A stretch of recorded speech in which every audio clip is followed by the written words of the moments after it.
Okay, we will now talk about development aid.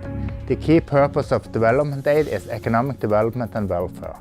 While disputed, the bulk of evidence suggests that development aid has a modest positive effect on growth. However, as development aid is notoriously hard to measure, the link between aid and growth is hard to establish.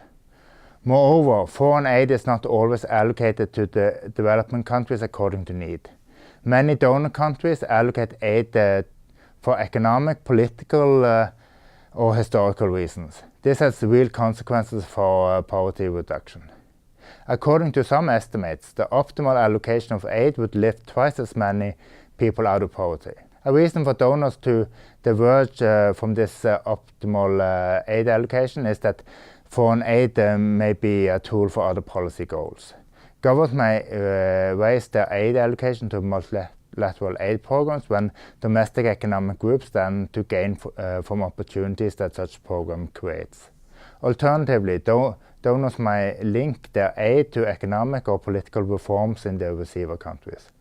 Economic aid may spur transition to multi-party system and democracy aid might stabilize such systems, but there seems to be scant evidence that either economic or political aid increases the competitiveness of the opposition, which is a requirement for functioning democracy.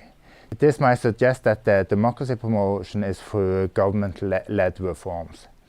But aid does not strengthen the opposition or the civic society.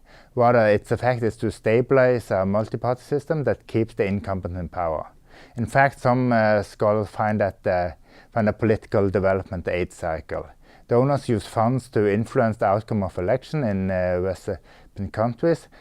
In the run-up to election, donors increase support for political aligned administration while reducing it for less aligned administration. Donors are of course not alone in taking electoral consideration into account when allocating aid. Incumbent in recipient countries allocate development aid disproportionately to their own supporters. Government also link aid to other aspects of foreign policy. Governments may use target development aid to concentrate funds to countries from which they receive many migrants, for example to improve the conditions and thereby reduce the incentive for migrating.